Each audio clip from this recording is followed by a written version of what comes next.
बिस्मिल्लाहिर्रहमानिर्रहीम, अस्सलाम वालेकुम, good morning and welcome to morning at home. मैं हूँ आपकी मेज़बान जुगन कासिम और उम्मीद है कि आप सब खैरियत से होंगे। आपकी सुबह जो है वो खुशगवार गुजर रही होगी और आपकी एक हंसती मुस्कुराती सी वंडरफुल सी मॉर्निंग का आगाज़ हुआ होगा। असल में आज हंसने और मुस्कुराने की ही बात करनी है, लेकिन एक डिफरेंट कॉन्टेक्स्ट में। मजाक एक बात जो हमारे पाकिस्तान में बड़ी कॉमन है कि हम बड़े हंसमुख लोग हैं। हंसी मजाक छेड़ा छाड़ी ये वो प्रिडोमिनेटली फैसलाबाद की तो पंजाब साइड में जुगते बड़ी फेमस है। लेकिन मजाक करना, इंजॉय करना आपस में, ये तो बहुत अच्छी बात है। लेकिन मजाक वो होता है व्यूअर्स जिससे किसी की दिल आज़ारी ना हो। हम अक्सर ऐसे जोक्स क्रैक कर देते हैं, ऐसी हरकतें करते हैं, ऐसे कह देते हैं, कर देते हैं जिससे दूसरा बंदा बहुत हर्ट भी होता है और शर्मिंदा भी होता है और ह्यूमिलिएट भी होता है लोगों के सामने। और हम उसको एंजॉय करते हैं बिकॉज़ हमारे किसी स्टूपिड कमेंट पे बाकी सारे जो हैं वो हंसते हैं। जैसे कि आपस में सारी फ्रेंड्स बैठी हुई हैं, टीवी पे एक मंकी आ रहा है और वो कुछ सिली हरकत कर रहा है, तो आगे से उसकी कोई एक सहेली घूम के कहे अपनी एक और सहेली को कि बिल्कुल ये तो तुम्हारी फैमिली लग रही है, तुम्हारी भी शक्ल बांदर जैसी है तो उसकी शक्ल भी बांदर जैसी है।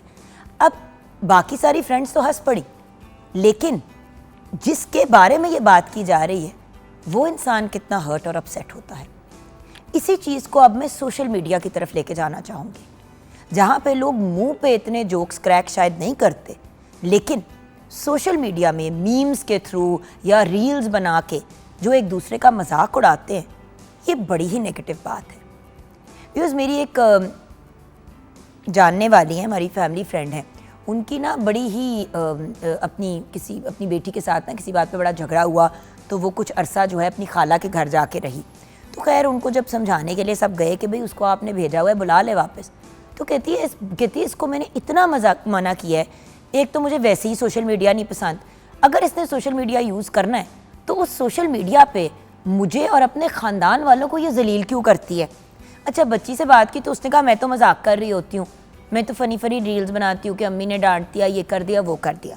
माँ का पॉइंट ऑफ व्यू कि भाई मैं एक जवान औरत हूँ, मतलब आई एम एन एडल्ट, मेरे बच्चे हैं, मेरी फैमिली है, मतलब मेरा मजाक बनाना अपने इंस्टाग्राम पे लगा के, अपने फेसबुक पे लगा के, हर चीज़ फ़नी नहीं होती। कुछ चीज़ें बड़ी ऑफेंसिव होती हैं जो अगले बंदे को ना सिर्फ अपसेट करती हैं बट उसको ऑफेंड भी कर देती हैं। देखें, बड़े छोटे का तो कम से कम हमें लिहाज करना चाहिए। इस चीज़ का तो लिहाज करना चाहिए कि भाई जो बंदा सामने है क्या वो ऐसे मजाक को बर्दाश्त भी कर सकेगा कि नहीं। और अगर आप जो चीज़ कर रहे हैं वो मजाक ही है और उसको बर्दाश्त करना पड़ रहा है, तो मजाक कौन बंदा बर्दाश्त करता है। मजाक तो एक ऐसी चीज़ है कि आपने मजाक किया, सब हंसे, आपने एंजॉय किया, लेकिन अगर वो मजाक एक्चुअली बदतमीज़ी, गुस्ताखी और डिसरिस्पेक्ट के ज़ुमरे में जा रहा है तो आई एम सॉरी, वो मजाक नहीं है, वो फिर बदतमीज़ी है जो आप मुस्कुरा के कर रहे हैं। ये वही वाली बात है जो हम अक्सर बात करते हैं ब्लंटनेस की, कि आई एम सॉरी, मेरी बात को माइंड ना करना, मैं बड़ी ब्लंट हूँ। इसका बेसिकली मतलब ये है कि मैंने बदतमीज़ी वाली बात कहनी है, मैंने पहले से कह दिया कि माइंड ना करना कि मैं ब्लंट हूँ, तो ये ब्लंट का वर्ड यूज़ करके अपनी बदतमीज़ी को क्लियर कर लेते हैं लोग। भाई बदतमीज़ी किसी के साथ क्यों नहीं करनी? एक, क्योंकि वो गलत बात है। वो गलत क्यों है? क्योंकि अगला बंदा हर्ट हो जाता है, ऑफेंड हो जाता है, अपसेट हो जाता है। आपने अपनी ज़ात के साथ जो मर्जी करना है आप करें, लेकिन दूसरों को क्यों तंग करते हैं, दूसरे को क्यों टॉर्चर करते हैं? अपने आप को पॉपुलर करने के लिए किसी और को जलील करना बहुत गलत बात है। आप देखिए सोशल मीडिया के से हट के अगर हम सेलिब्रिटीज़ में देखें तो एक ज़माना आया था, अल्लाह का शुक्र है कि अब ये ट्रेंड कम हो गया और सब एक दूसरे की सपोर्ट ज़्यादा करते हैं, कि एक फीमेल सेलिब्रिटी कोई बात या कोई हरकत करती थी, सारी बाकी की फीमेल सेलिब्रिटीज़ उसके खिलाफ पोस्टर लगा रही हैं और उसका खिलाफ बातें कर रही हैं और उसकी किसी की हुई बात का मजाक उड़ा रही हैं। आई रिमेंबर एक दफ़ा मैनी ईयर्स अगो, बहुत पुरानी बात है, एक फैशन शो था, मैं उसकी होस्टिंग कर रही थी और जो एक मॉडल है वो रैंप पे आई, वॉक कर रही थी। पहले उसकी एड़ी टूटी जूती की, उसके बाद उसका पाँव स्लिप हुआ और वो गिर गई। तो वो बहुत ही एक एम्बैरेसिंग सिचुएशन थी उसके लिए। और वो उठी है और वो उसने अपनी वॉक ख़त्म किया और जब वो वापस जा रही थी तो नज़र आ रहा था कि उसकी आंखों में आंसू है कि वो मतलब उसने अपना काम तो मुकम्मल किया। उस लड़की की गिरने की वीडियो उस ज़माने में जितनी भी मतलब 8-10 साल पहले जितनी भी वायरल हो सकती थी, अब तो आपको पता है बहुत ही ज़्यादा हो गया, पहले इतना नहीं होता था। मतलब उसके बारे में लोगों ने कमेंट्स लिखे, मजाक उड़ाया, उसके बारे में लोगों ने बातें की, उन्होंने अपनी वीडियोस में उस वीडियो को इंक्लूड करके मजाक उड़ाया।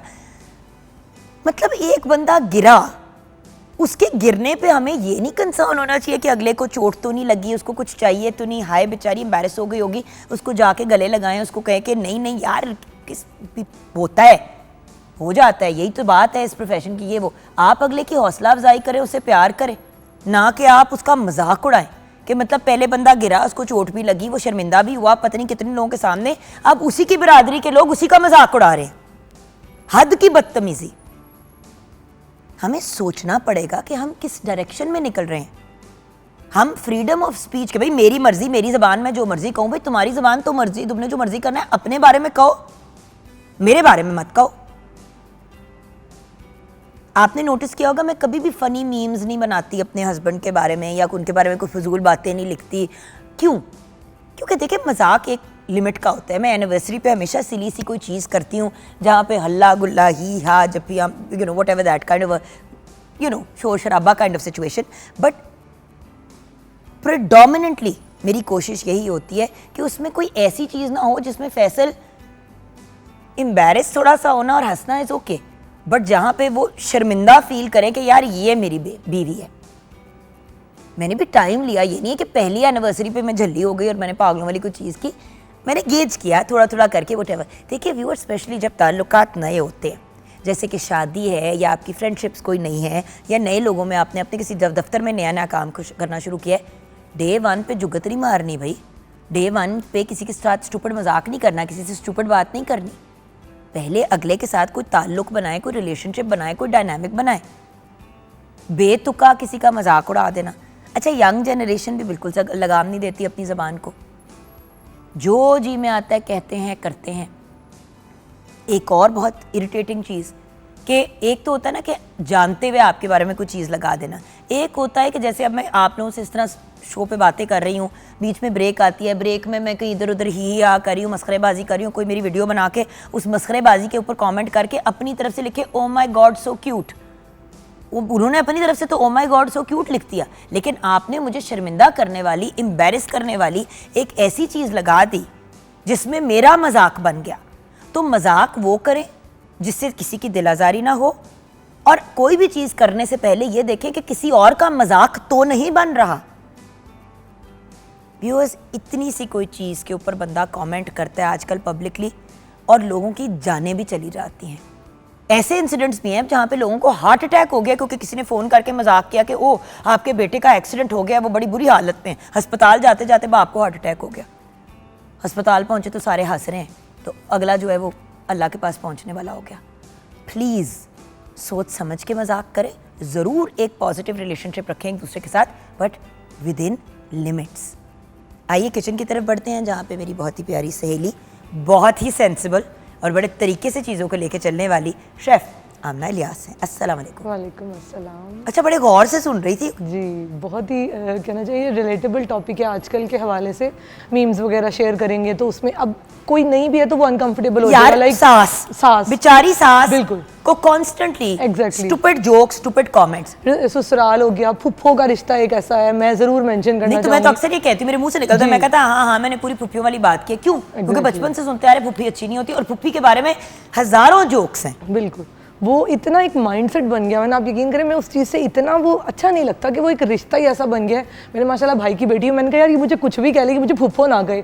मुझे ना उस चीज़ से इतनी कि ये इसके बच्चे बड़े होंगे, उनके माइंड में एक चीज़ होगी कि हाँ भाई फुफ्फो तो ऐसी होती है। नहीं तो मेरा भाई का बेटा हुआ तो मुझे बड़े लोगों ने मजाक में कहा चलो अब तुम असल फुफ्फी बन गई, असल फुफ्फो बन गई हो। लाइक हम रिश्ते बर्बाद कर देते हैं। बिल्कुल, उनको हमने इतना अजीब वो एक बना दिया है ना कि वो उनकी खूबसूरती डैमेज हो जाती है, ना चाहते हुए भी वो एक माइंडसेट बन जाता है। मजाक करें ज़रूर जिससे किसी के चेहरे पे मुस्कुराहट आए। अब ये है कि किसी की कोई कमज़ोरी है, कोई वीकनेस है, हम लोग उसको बोल दिया और बाद में अगले ने माइंड कर ले तो यार मैंने तो मजाक किया था। ये मजाक नहीं है कि आप किसी की वीकनेस, किसी की कोई कमजोरी, किसी का वीक पॉइंट हाईलाइट करें। किसी के औलाद, किसी की माँ, किसी के बाप, मतलब you have to realise. Teachers पे कर देते हैं कमेंट किसी भी चीज पे, एंड अगला टीचर्स पे तो प्रॉपर ग्रुप्स बना के उनका मजाक उड़ाते हैं पब्लिकली। बिल्कुल, तो वो चीज कितना किसी को हर्ट कर देगी सामने वाले को। और आपने जब व्यूअर्स बाय द वे अपने बच्चों पे प्लीज बड़े सीरियस चेक्स एंड बैलेंस रखा करें। बच्चे अक्सर प्रॉपर फेसबुक के पेजेस बना लिए या इंस्टाग्राम के पेजेस बना लिए, किसी टीचर को, किसी सीनियर को या किसी आपस के स्टूडेंट को एम्बैरेस, शर्मिंदा और उसके मतलब उसके खिलाफ कैंपेन। दिस इज बुलिंग, इतना इसका इम्पैक्ट गलत आता है। और मजाक और बुलिंग में जमीन आसमान का फर्क है। बिल्कुल ऐसे ही। आज हम बना क्या रहे हैं? जी, आज हम वेजिटेबल बिरयानी बना रहे हैं। Over to you Amu. जी, वेजिटेबल बिरयानी बना रहे हैं, तो इसके मैं आपको जो इंग्रेडिएंट्स हैं वो बता देती हूँ। थोड़ा सा डिफरेंट प्रोसीजर मैं फॉलो कर रही हूँ। इसके लिए हम लोग दही लेंगे, उसके अंदर हम लोग सारे मसाले जो हैं वो मैरिनेट करने के लिए डाल देंगे। दही लेंगे 1.5 कप, और हरी मिर्च पेस्ट है 1 खाने का चम्मच, अदरक लहसुन है 2 खाने के चम्मच, सुरख मिर्च पाउडर है आधा खाने का चम्मच, ज़ीरा पाउडर 1 टीस्पून ले रहे हैं, धनिया पाउडर 1 टीस्पून है, नमक हस्बे जायका लेंगे, कश्मीरी सुरख मिर्च या पेपरिका पाउडर 1 टीस्पून ले लें, बिरयानी मसाला 1.5 खाने का चम्मच ले लें, गरम मसाला पाउडर ले लेंगे आधा चाय का चम्मच, और इसके साथ हम लोगों को चाहिए होगा देसी घी आधा कप, किशमिश 2 खाने के चम्मच, ये ऑप्शनल है, काजू हैं ये भी ऑप्शनल हैं, प्याज 2 अदद हैं, लौंग 2 अदद हैं, हरी इलायची, बादियान के फूल, दालचीनी ये 2 अदद हैं, ज़ीरा लेंगे 1 चाय का चम्मच, और गाजर आधा कप है। वेजिटेबल आप अपनी मर्ज़ी से ऐड भी कर सकते हैं, निकाल भी सकते हैं। मटर हैं आधा कप, फूल गोभी 1 कप, फलियाँ ली हैं मैंने 1 कप, कट कर लिया पुदीना 1 से 2 खाने के चम्मच हैं, चावल 500 ग्राम है, बॉयल कर लेंगे, हरा धनिया है 1 खाने का चम्मच, इलायची पाउडर आधा चाय का चम्मच है, केवड़ा वाटर है ये भी ऑप्शनल है, जर्दा रंग है जो हम इस पर ऊपर सर्व करेंगे, बाकी धनिया वगैरह उसके साथ हम लोग इसको सर्व करेंगे। मैं आपको जी इंग्रेडिएंट बता दिए, इंग्रेडिएंट्स हो गए। आपने हमारा रेसिपी कार्ड देख लिया। बाय द वे हम बनाते हुए भी आपके साथ रेसिपी कार्ड शेयर करेंगे। अब ये इंग्रेडिएंट्स आप जमा कर लें जी। हम ब्रेक की तरफ जा रहे हैं। हम ब्रेक के बाद आपको वेजिटेबल बिरयानी ऑन ग्राउंड बनानी सिखाएंगे विदिन मिनट्स। उसके साथ साथ ये भी गाइड करेंगे कि भाई जैसे आलू चावल अक्सर लोग बना लेते हैं, मटर वाले चावल बना लेते हैं और वो दही के साथ बच्चों को दे देते हैं खाने के लिए। प्रॉब्लम यह है कि ये प्योर कार्बोहाइड्रेट वाली मील हो गई है, इसमें कहीं ना कहीं प्रोटीन का एलिमेंट डालना है। तो अगर आप सब्जियों वाली इस तरह चावल बिरयानी बना रहे हैं तो इसमें हम क्या एडिशंस या इसके साथ क्या सर्व कर सकते हैं बैलेंस मील बनाने के लिए, ये हम डिस्कस भी करेंगे और बनाना भी सिखाएंगे ब्रेक के बाद।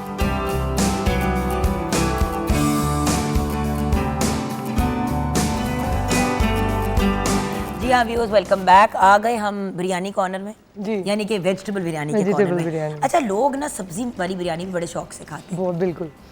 और इसमें ये ना कि सिर्फ हमने बिरयानी बना ली कि वो सिर्फ चिकन डालेंगे या कीमा या कबाब या ऐसी बनेगी।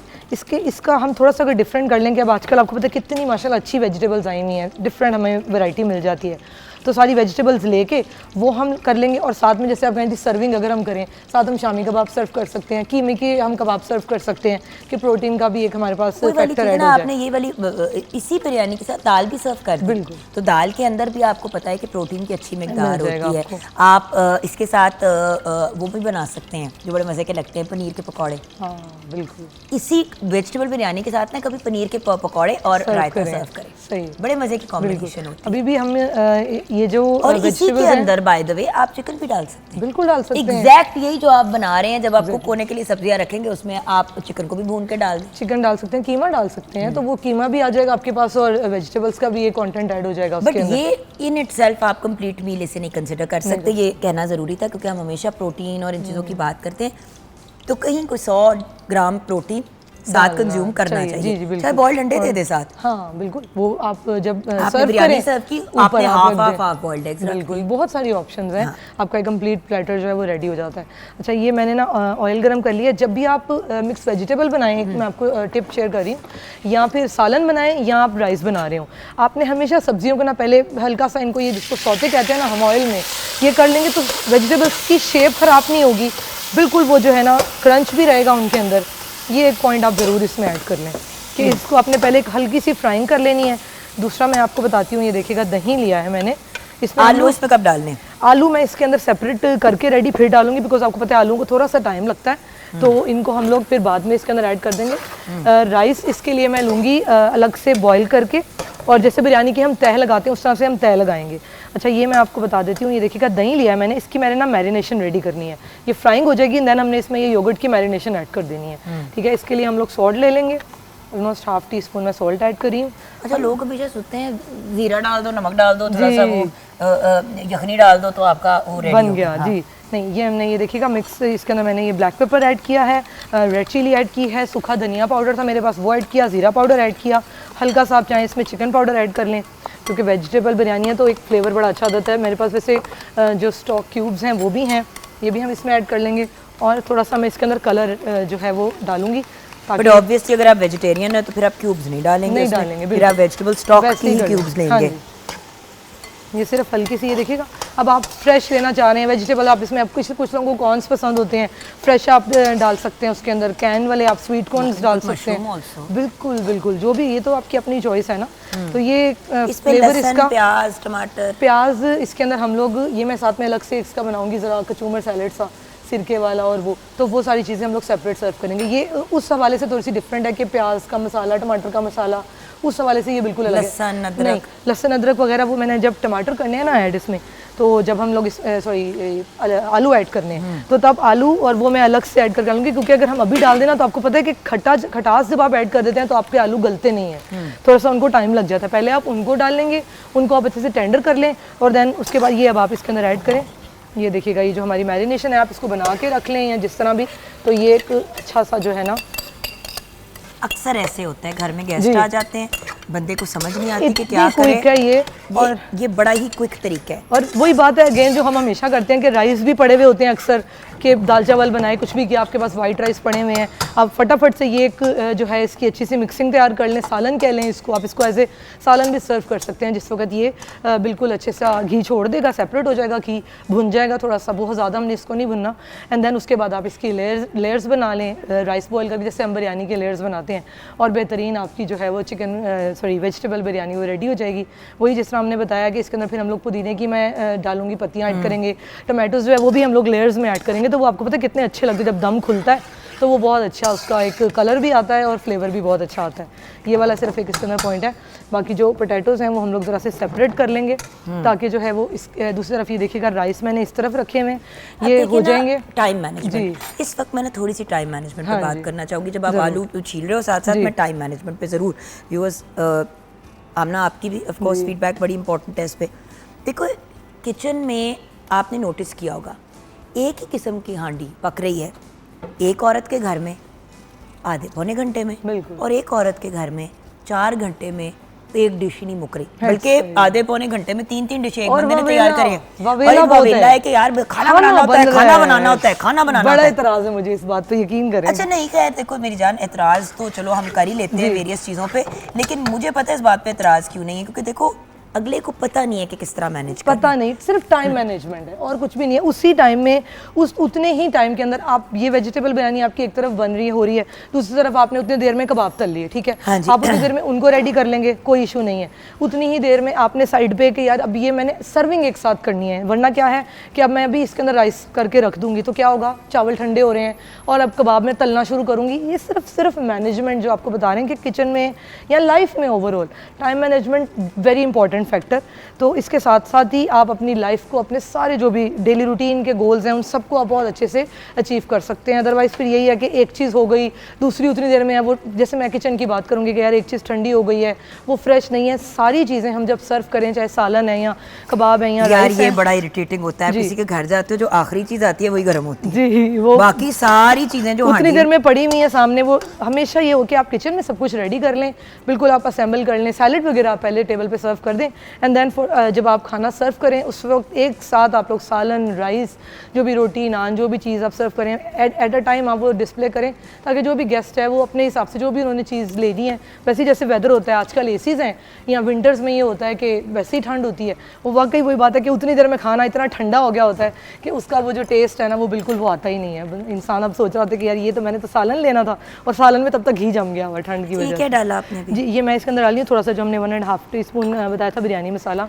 अच्छा, एक और चीज़ जो ज़िंदगी आसान करती है वो है गैजेट्स। बिल्कुल बिल्कुल। देखिए, मैं इस चीज़ के हक में नहीं हूँ कि आप बाहर से जाके चीज़ें खरीदें, मैं कहती हूँ घर में बनाएं। हाँ जी। अब जो आपने खर्चा बाहर से खाने मंगा के करना है, क्या उससे बेहतर नहीं है कि आप वो खर्चा, जैसे कि अभी हम छुरी से पील कर रहे हैं आलू, लेकिन आपने पोटैटो पीलर आपके पास हो, हाँ जी, उससे आपका टाइम भी बच जाएगा, चीज़ भी जल्दी हो जाएगी और वेस्टेज भी कम इसी तरह ही जैसे अब मशीनरी इतनी अच्छी है हमारे पास, चॉपर्स हो गए, सारी चीज़ें अवेलेबल हैं, तो खाना बड़ा हमारे लिए आसान हो जाता है। जैसे जिंजर गार्लिक पेस्ट आपने बना के रखा हुआ है, अक्सर मैंने देखा ख़वातीन को कि खाना बनने लगा है, अब लहसन अदरक लेके बैठ गई हैं कि अब मैं लहसन अदरक छीलूंगी एंड देन फिर उसको चॉप करेंगी या काटेंगी। भाई आप एक दफ़ा हफ्ते में अपना लहसन अदरक का पेस्ट रेडी करके फ्रिज में रख सकती हैं और उसके बाद आप उसको डेली ऐड करें, वो खाने में बिल्कुल वो फ्रेश रहता है। वो जब आपको ज़रूरत है बस अनियन कर लें। हाँ जी, काफ़ी हैं, अनियन कर लें, तो उसके बाद आप जिंजर गार्लिक ऐड करें। अब वो पहले आपने एक दिन टाइम निकाल के कर लिया, जिस तरह आप जैसे हम लोग कहते हैं फ्रोज़न की बात करते हैं,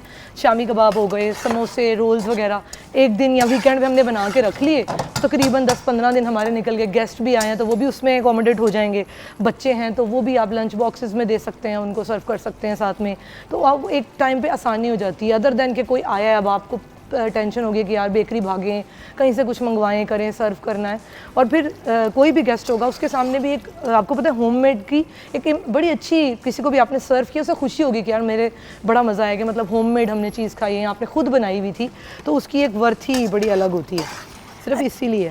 एंड वही तो चीज़ है ना कि एक्सपेंसेस को कंट्रोल में लेके आना, एक्सपेंसेस को कंट्रोल में आप अच्छी टाइम मैनेजमेंट में से भी कर सकते हैं।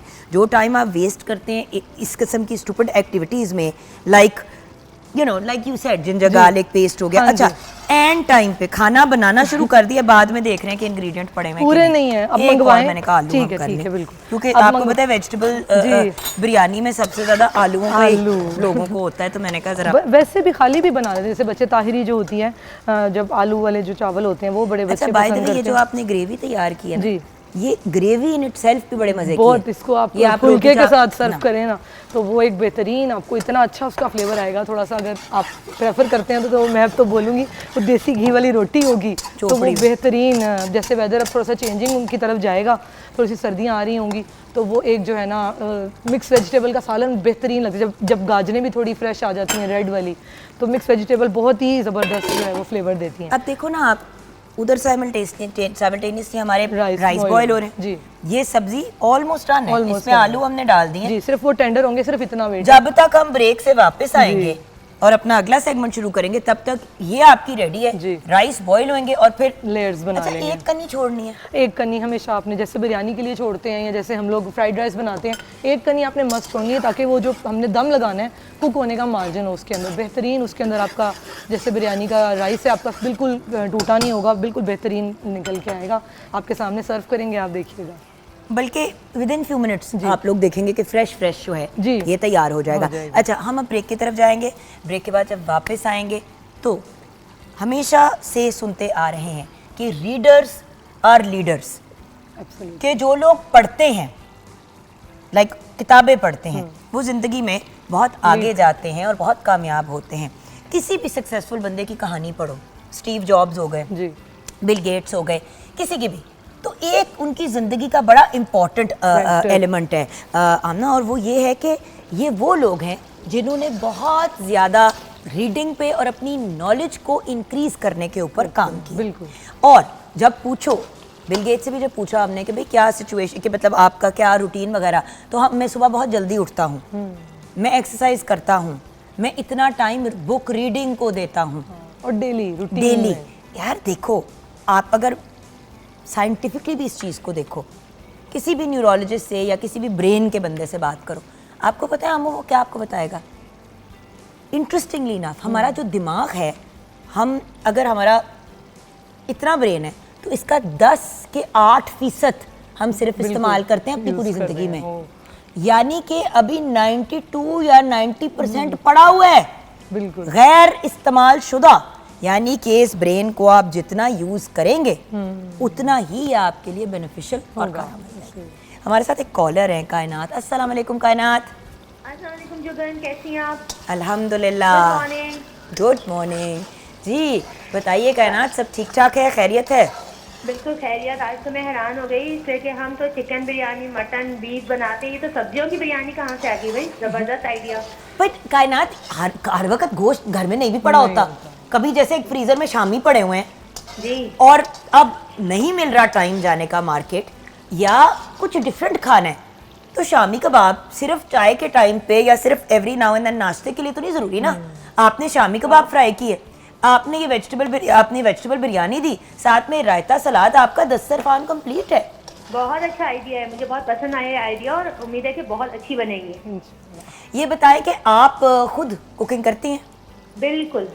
और आपकी एक्सपर्टीज किस में है? मैं होता है ना, हर बंदा निहारी- किसी चीज़ में जी, एक्सपर्ट होता है। बिल्कुल। निहारी, पाए, बिरयानी सब बनाती हूँ, मगर वेजिटेबल बिरयानी फर्स्ट टाइम सुनी है तो ये ज़रूर बनाऊंगी। ये ज़रूर बनाइएगा और हमारे साथ फीडबैक भी शेयर कीजिएगा। और भाई Sure. आप तो वैसे ही बड़ी ख़ानदानी खाने बनाती हैं, निहारी, पाए, हलीमे, यू नो, तो मुझे ये पसंद चीज़ें। है, अच्छा इस तरह की ये बताएं, आपके घर में हरीसा खाया जाता है या हलीम खाई जाती है? हलीम। हरीसा मैंने कभी नहीं खाया जिंदगी में? ना, मैंने ज़िंदगी में कभी नहीं खाया। कभी नहीं खाया। कहना you need to try harissa. Harissa भी एक बड़े मज़े की चीज़ है, ये ज़्यादा पंजाब साइड पे होता है, बट हरीसा बड़े मज़े की चीज़ है। लाइक चलिए, ठीक थिंक है। ऑफ इट एज, और बल्कि अपने शो पे भी आपको बनाना सिखाएंगे। मैं ज़रूर बनाऊंगी, आप ज़रूर मुझे बताए सिखाएगा। Done done done. Thank you so much कायनात। Thank you, bless Jugan. You. खुदा खुदा हाफिज़। हाफिज़। अच्छा व्यूअर्स, वही वाली बात जो अभी करते करते हमारे कॉलर आ गए, हमने कहा उनसे भी बात कर लें। ब्रेक की तरफ जाएंगे, ब्रेक और जब वापस आएंगे तो हम बात करेंगे बुक रीडिंग के बारे में एंड लाइब्रेरीज़ के बारे में। एक वक्त था जब सारी आपकी पढ़ाई, सारी आपकी एजुकेशन, जो आपकी रिसर्च होती थी वो लाइब्रेरी में ही होती थी। अब लोग हर चीज़ को गूगल कर रहे होते हैं, तो हमारी लाइब्रेरीज़ का क्या होगा, इसके बारे में बात करेंगे ब्रेक के बाद।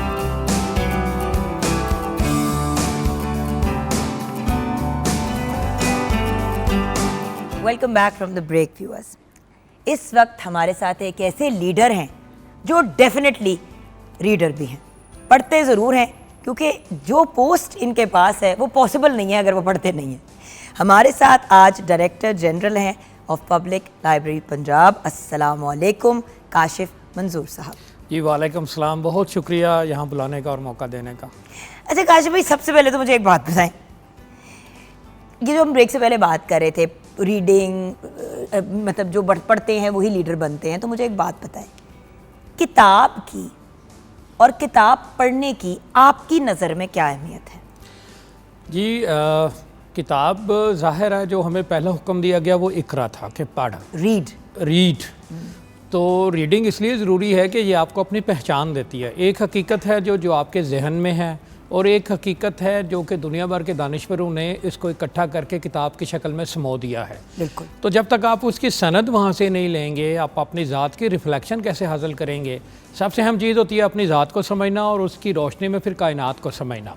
तो ये किताबों के बगैर मुमकिन नहीं है। इसीलिए हमें ये हुक्म दिया गया। तमाम दुनिया की दानिश इस बात पर गवाह है कि जिन मुआशरों ने भी तरक्की की है इनफरादी तौर पर या इज्तिमाई तौर पर, वो किताब के बगैर नहीं की है। इम्पॉसिबल है। और आज की तो हमारी, अगर हम फौरी तौर पे इस मौजू पे आ जाएं कि हमारे आज के दौर में किताब की क्या अहमियत है, तो आज के ज़माने को तो नॉलेज इकोनॉमी का ज़माना कहा जा रहा है। लेकिन with all due respect sir, knowledge इतनी आसानी से अवेलेबल है, और कुछ नहीं तो ऐप्स हैं जिनके अंदर आप जो भी सवाल है पूछ लेते हैं, वो आपको जवाब दे देते हैं। तो किताब, यंग जनरेशन से बात करो तो कहते हैं प्लीज़ बुक्स आर रिडंडेंट। आजकल आपको जितनी इन्फॉर्मेशन चाहिए आप उतनी लें, किताब का हमने क्या करना है? सॉरी जी बिल्कुल। अब I am playing devil's advocate, आपने मेरी बातों के जवाब देने हैं, क्योंकि मैं इस वक्त उस यूथ का रिप्रेजेंटेटिव बन के बैठी हुई हूँ जो 60-70% है हमारे मुल्क का। राइट, रिप्रेजेंटेटिव खुद यूथ नहीं हूँ, लेकिन उनकी बातें सुनती हूँ इसलिए आप तक पहुँचा रही हूँ। बिल्कुल ठीक। जी जी बिल्कुल। पहले तो हमें ये फ़र्क करना चाहिए कि there's difference between knowledge and information. इस वक्त जो चीज़ हमारे पास दस्तयाब है वो है मालूमात। इल्म कहाँ है? इल्म तो अपनी ज़ात को बुनियादी तौर पर जानने का नाम है। आप एक जानवर के ऊपर जो है वो एक बोझ डाल देते हैं तो उसे जानवर के अपनी वर्थ में तो कोई इजाफा नहीं होता, वो बोझ आप उतार लें, वो बोझ है मालूमात का। इल्म बेसिकली अपनी ज़ात की गहराई में उतर कर फिर उसके मुताबिक अमल करने का नाम है। पहले तो हमें ये बात बिल्कुल अपने जहन में वाज़ेह कर लेनी चाहिए। इल्म जानना, यानी जानने के बाद ये अगला मरहला होता है उसके अमल का। इल्म के बाद जो दूसरी इसके साथ जुड़ी हुई चीज़ है कि क्या आपका अमल उसके मुताबिक है, वो आपके किरदार की तश्कील करता है। और ये जो आपने यूथ की बात की, इसका सबसे बड़ा मसला ये है कि इसको दरमियान में शायद कुछ गैप्स आ गए कि हम अपनी जो एक रिवायत थी वो ट्रांसफ़र नहीं कर सके। कि हमारा जो इल्म की इतनी हज़ारों साल पुरानी मशरक़ की रवायत है, हमारे इस्लाम की रवायत है, हमारे पाकिस्तान की रवायत है कि जो कि एक दलील की बुनियाद पे बना था, और इसके पीछे हमारी एक सदियों की काविश थी कि हम एक आज़ाद मुल्क बनेंगे और हम इसमें इस्लाम के उसूलों, जिस तरह कायद आज़म ने कहा, उसके मुताबिक अपनी ज़िंदगी गुजार सकेंगे। तो मालूमात तो बिलाशुबा आपने दुरुस्त कहा कि गूगल से भी मिल जाती हैं, लेकिन इल्म कहाँ है? हमें इस सवाल पे मेरा ख्याल है ज़्यादा फोकस करना होगा। लेकिन सर आप देखें, एक ज़माना होता था जब आप किसी के घर जाते थे, ऑब्वियसली जिनके घर में किसी भी एक शख्स को पढ़ने का शौक़ होता था, रीडिंग का, तो उधर किताबें ही किताबें नज़र आती थी, और वो लगती भी बड़ी खूबसूरत थी कि पूरी एक अलमारी है जिसमें किताबें पड़ी। वो एक विजुअली भी बड़ी खूबसूरत चीज़ होती थी। अब लोगों ने उसकी खूबसूरती को देखते हुए वॉलपेपर तैयार कर लिए हैं, जी हाँ। जो आप अगर दीवार पे लगाए तो लगता है कि वो किताबें लगी हुई हैं, लेकिन हाथ लगाए तो वो दीवार होती है, ऐसे कागज चिपकाया जी हुआ हाँ, है। जी हाँ, बिल्कुल। कितनी अफसोसनाक बात है जी कि आप वॉलपेपर महंगा लगा लेंगे, लेकिन जितने का आपने वॉलपेपर लगाया है उतने की आप कम से कम 40-50 किताबें खरीद के घर लेके आ सकते हैं और उनको पढ़ सकते हैं। जी बिल्कुल ऐसा ही है। दरअसल में पहले मामले की जो है ना जड़, उसको देखना होगा कि ये वो है क्या? कैपिटलिज्म का प्रेशर है। असल में दुनिया में जो मुआशी निज़ाम हावी होता है ना, उसी का एक समाजी निज़ाम भी फिर चलता है। इस वक्त जो दुनिया में निज़ाम हावी है वो है कैपिटलिज्म, सरमायादारी। वो आपकी मादी जो ज़रूरियात है वो इससे बात करता है, मतलब आपके जिस्मानी ज़रूरियात हैं, आपकी जो नज़र आने वाली ज़रूरियात हैं, लेकिन जो आपकी रूहानी ज़रूरियात हैं, जो आपके अंदर की ज़रूरियात हैं, उसके ऊपर वो बात नहीं करता। अभी जो आपने मिसाल दी कि हम एक ज़ाहिर से मुतासर होते हैं, और अभी जो हमारे कल्चर में हम अपनी गलियों, बाज़ारों, मोहल्लों, कटरों, बस्तियों का हाल बताते थे, तो हम अब ब्रांड्स पे चले गए। हम बहुत ज़्यादा हाई फाई किस्म की जो भैया बुरा ना बनाना, लाइब्रेरी में लोग नहीं नज़र आते, लेकिन लाइब्रेरियों में फ़ोटोशूट बहुत हो रहे हैं हमारी फैशन मॉडल्स के। जी, मतलब चाहे घरों की पर्सनल लाइब्रेरीज हो या पब्लिक लाइब्रेरी, लोग बाकायदा रेंट पे लेके अपनी शादियों के शूटें वहाँ करवा लेते हैं। और मैं हैरान होती हूँ कि भाई इतना तुम लोगों को शौक है तो जाके पढ़ भी लो अंदर किताबें। बिलाशुबा बिलाशुबा नहीं, इसमें हमारी लाइब्रेरी अभी भी आबाद हैं, लेकिन वो नीड बेस्ड हो गई हैं। पहले लोग कल्चर के तौर पे पढ़ते थे, अपने किरदार को लेके जाया जाता था। अगर ड्यूरिंग द वीक ना भी जाते तो सैटरडे को कम से कम, संडेज को आपको बताइए बंद होती थी, बट कुछ लाइब्रेरीज खुली भी रहती थी एक जमाने में संडेज को, कि भाई जिनके पास फ्री टाइम है वो वीकेंड पे आ जाए, वीकेंड पे जाते थे। और सर मैं आपको बता नहीं सकती, जरूरी था जाना। और हमारी अगर कोई असाइनमेंट होती थी, हर बंदे के घर में एनसाइक्लोपीडिया तो नहीं होती, तो आपने जाके रिसर्च करनी होती थी, वो सारा कुछ इंफॉर्मेशन दर्ज करके लानी होती थी। गूगल नहीं था। जी हाँ, असल में वक्त के तब्दीली के साथ हमने अपने आप को तब्दील नहीं किया। ये जो एक प्रेशर आया उसमें सूरत हाल ये हो गई है कि अब Google is the biggest library, Netflix is the biggest cinema, Twitter is the biggest newspaper, और LinkedIn is the biggest professional network. इसी तरह से जो फेसबुक है वो आपका दोस्ती का सबसे बड़ा प्लेटफॉर्म है। तो इन सारी चीज़ों की मौजूदगी में नीड तो आपकी पूरी हो गई, लेकिन ये एक सतही नीड है, यानी एक मादा प्रस्ताना नीड है। आपकी जो अंदर की ज़रूरियात हैं, आपकी शख्सियत को जो सही मानों में खूबसूरती अता करती थी, वो चीज़ें किताबें थी, वो कल्चर था। ये बड़ा ज़रूरी है कि हम ये देखें कि जो हमारे मुआशरे को अंदरूनी खूबसूरती अता करने वाली चीज़ें थीं, उनकी तरफ हमारी तवज्जो खटी है, और ये सारी की सारी एक मुआशरी प्रेशर की वजह से है। मिसाल के तौर पे अगर आप ये देखें तो अगर ये पूछा जाए कि दुनिया में 3 सबसे खूबसूरत चीज़ें कौन सी हैं, तो मैं 3 की मिसाल दूंगा। एक तो फूल पौधे यानी सब्ज़ा, नेचर। दूसरी चीज़ है बच्चे, जो कि ज़िंदगी की खूबसूरतियों और तलखियों को कम करते हैं, खूबसूरतियों को बढ़ाते हैं। और तीसरी तलखियों को भी कभी बढ़ा देते हैं भैया, तलखियों को कम कर देते हैं अपने आगे जाके। तो तीसरी जो चीज़ है वो है हर तरह का आर्ट, यानी आप मुसव्वरी है, आपकी खत्ताती है, आपके हर तरह का मौसीकी है, writing is an art, writing है बिलाशुबा। ये सारी चीज़ें जो आपकी अंदरूनी खूबसूरती को बढ़ाती हैं। हमने ये किया कि हमने अपनी बैरूनी खूबसूरती को अपनी कामयाबी समझ लिया है और अंदर की तरफ तवज्जो नहीं दिया। इसी वजह से हमारा जो अंदरून है वो तारीख होता जा रहा है और हमारा बैरून रोशन होता जा रहा है। हमें इस चीज़ पे एज ए नेशन इसको एक चैलेंज के तौर पे लेना है कि हमारी लाइब्रेरियाँ मौजूद हैं, किताबें मौजूद हैं, और इसके अलावा ऑनलाइन जो रिसोर्सेज आ रहे हैं वो तो तो एक बहुत बड़ी ब्लेसिंग है। एक सेकेंड, अब यहाँ रुकते हैं सर। मैं ज़रा सबसे पहले ये जानना चाहती हूँ कि फिजिकल लाइब्रेरीज तो हैं जो हैं, लेकिन नई कोई नहीं बन रही, फिजिकली नई लाइब्रेरीज नहीं बन रही। पहले एक ये ट्रेंड होता था, तो अगर फिजिकली नई लाइब्रेरीज नहीं मिल रही, पॉपुलेशन पूरी दुनिया में बढ़ती जा रही है, ठीक है, तो फिजिकल लाइब्रेरी नहीं होएगी तो और सर आप भी जिस पोस्ट पे हैं, तो ज़माने के साथ चलने के पॉइंट ऑफ व्यू से आप क्या कर रहे हैं? जी बिल्कुल, इस पे गवर्नमेंट ने इस ज़रूरत को महसूस करते हुए ऑनलाइन लाइब्रेरीज़ का एक बहुत बड़ा प्रोजेक्ट शुरू किया है, जिसका मतलब ये है कि हम ब्रिक और मॉर्टर और कैपिटल और रेवेन्यू कंपोनेंट इस बहस से बाहर निकलें और लाइब्रेरी हर आदमी की दस्तरस में हो। अभी ये अंदाज़ा लगाया गया है कि एक यूथ जिसका आपने हवाला दिया कि 60-70% है, उसका 60-70% जो एक्टिव टाइम है वो स्क्रीन के ऊपर गुजरता है। तो why not to give the library on their screen, कि जब भी चाहें वो स्क्रीन के ऊपर लाइब्रेरी ले लें। भैया हम उनको स्क्रीनों से हटाना चाह रहे हैं, आप वापस स्क्रीनों के तरफ। मैं तो माँ होने के नाते कह रही हूँ। अच्छा, दूसरी बात ये कि वैसे अगर उन्होंने नहीं छोड़नी जान, तो honestly I would much rather कि मेरा बच्चा इसके ऊपर कोई पढ़ी लिखी सेंसिबल चीज़ पढ़ ले, ना कि सारा वक्त स्टूपिड एक दूसरे को तंग करना। भी जैसे हमने अपने शो का आगाज़ किया कि मजाक वो करना चाहिए जो एक्सेप्टेबल हो, किसी की दिल आज़ारी ना हो। तो 90% तो लोगों की दिल आज़ारी और बिस्तियाँ और इंसल्ट इसी चीज़ पे किया जा रहा है। तो भाई ये किताब ही पढ़ लो। जी बिल्कुल, इसके लिए ऑनलाइन लाइब्रेरी के पोर्टल के ऊपर जो है वो बिलाशुबा लाखों की तादाद में रिसोर्सेज अवेलेबल इस वक्त कर दिए गए हैं और मज़ीद पे काम जारी है। इसके लिए 1000 मिलियन का बजट गवर्नमेंट ऑफ पंजाब ने रखा है। और e library CM Maryam Nawaz Sharif साहिबा, उनका ये जब पहली स्पीच उन्होंने की थी उसमें उन्होंने ई लाइब्रेरी का जिक्र किया था, और इसके बाद ये गवर्नमेंट ऑफ पंजाब की ये प्रायोरिटी बन चुकी है कि ये तमाम लाइब्रेरी हर बंदे के हाथ में हो। इस वक्त हमारे मुल्क में इतनी आबादी नहीं है, बालग आबादी इतनी नहीं है जितना स्मार्टफोन है। तो अगर स्मार्टफोन के ऊपर ई रीडर और ई बुक्स टाइप किताबें दे दी जाएँ तो जो लोग पढ़ने वाले हैं वो तो डेफिनेटली पढ़ेंगे। और वैसे भी एक बात बड़ी याद रखने वाली है कि जिनका ये सरूकार है पढ़ना, आम तौर पे वो एक छोटा सा हिस्सा होता है आपकी आबादी का, और वो छोटा सा हिस्सा अगर 10% पहले था या 20% था, तो अब भी इतना ही है। आबादी का आपने जिक्र बिल्कुल ठीक किया कि सारी दुनिया में बढ़ी है, हमारे मुल्क में भी। ये बात तो सच है। जिनको पढ़ने का शौक है, पढ़ने से मुराद स्कूल की पढ़ाई नहीं हो रही है, तो ये भी बार बार क्लियर करनी पड़ती है बात। पढ़ने का मतलब कि आपने एक किताब पढ़ी और उसको आपने अपनी इंजॉयमेंट या नॉलेज गेन या वट एवर रीज़न के लिए उसको पढ़ा, नॉट बिकॉज वो ज़बरदस्ती या आप पे जिम्मेदारी है, बट बिकॉज आप चाहते हैं पढ़ना। जिन लोगों को रीडिंग का शौक नहीं होता वो मेरी बात कभी नहीं समझ पाएंगे। जो शौकीन है रीडिंग के, उनको डेफिनेटली ये समझ आएगी। हम मतलब आज भी कितनी भी चीज़ें ऑनलाइन हो, किताब जब आपने अपने बच्चे को पढ़ के सुनानी है टोट पटोट, तो आपने किताब खोल के ही सुनानी है। सो जब हमें पता है कि इन चीज़ों से इंटरेस्ट पैदा होता है, अगर आपने नहीं भी रीडिंग की बचपन में, तो आप अपने बच्चों को तो इनकरेज कर सकते हैं। और ई लाइब्रेरीज तो एक बेहतरीन ऑप्शन है। सर मेरे जैसा बंदा इसको एक्सेस कैसे कर सकता है?